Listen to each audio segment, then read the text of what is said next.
வணக்கம் நண்பர்களே, எல்லோரும் எப்படி இருக்கீங்க?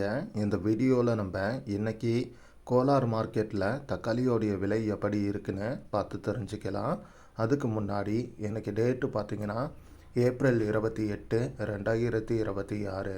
இன்னைக்கு டேட்டில் தக்காளியோடைய விலை எப்படி இருக்குன்னு முதல்ல கிரேடு வைஸாக பார்க்கலாம். அடுத்ததாக என்ன ரேட்டுக்கு அதிகமாக தக்காளி சேல்ஸ் ஆகிருக்கு அப்படின்றதையும் பார்க்கலாம்.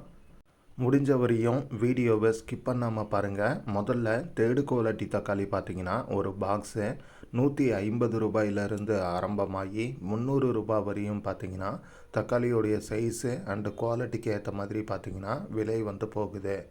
அதுக்கு அடுத்ததாக செகண்ட் குவாலிட்டி எல்லாம் பார்க்குறப்ப ஒரு பாக்ஸ் பார்த்தீங்கன்னா 300 ரூபாயிலிருந்து ஆரம்பமாகி 420 ரூபாய் வரையும் பார்த்தீங்கன்னா தக்காளியுடைய சைஸு அண்டு குவாலிட்டிக்கு ஏற்ற மாதிரி பார்த்தீங்கன்னா விலை வந்து போகுது. அதுக்கு அடுத்ததாக ஃபஸ்ட்டு குவாலிட்டி எல்லாம் பார்க்குறப்ப ஒரு பாக்ஸ் பார்த்தீங்கன்னா 430 ரூபாயிலிருந்து ஆரம்பமாகி 580 ரூபாய் வரையும் பார்த்தீங்கன்னா தக்காளியுடைய சைஸு அண்டு குவாலிட்டிக்கு ஏற்ற மாதிரி பார்த்தீங்கன்னா விலை வந்து போகுது.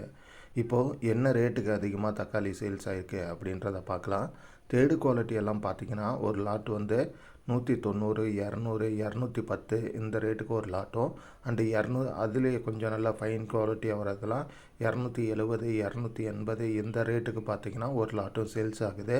அண்டு அதே போல் செகண்ட் குவாலிட்டி எல்லாம் பார்க்குறப்ப 340, 350, 360 இந்த ரேட்டுக்கு ஒரு லாட்டும் அண்டு அதிலே கொஞ்சம் நல்ல ஃபைன் குவாலிட்டியாக வரதெல்லாம் பார்த்திங்கன்னா ஆவரேஜாக 390, 400, 410 இந்த ரேட்டுக்கு பார்த்திங்கன்னா கொஞ்சம் அதிகமாக சேல்ஸ் ஆகுது.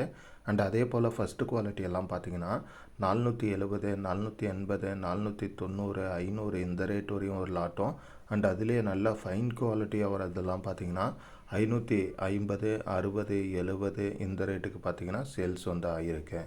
மற்றபடி இதுதான் பார்த்திங்கன்னா இன்றைக்கி கோலாரில் தக்காளியோடைய விலை நிலவரமாக இருக்குது. இந்த வீடியோ பற்றின உங்களுடைய கருத்துக்களை மறக்காமல் கமெண்டில் சொல்லுங்கள். அண்ட் உங்கள் ஏரியாவில் தக்காளியோடைய ப்ரைஸ் எப்படி இருக்குது அப்படின்றதையும் மென்ஷன் பண்ணுங்கள். வீடியோ பிடிச்சிருந்தா ஒரு லைக் அண்டு ஷேர் பண்ண மறக்காதீங்க. தேங்க்யூ.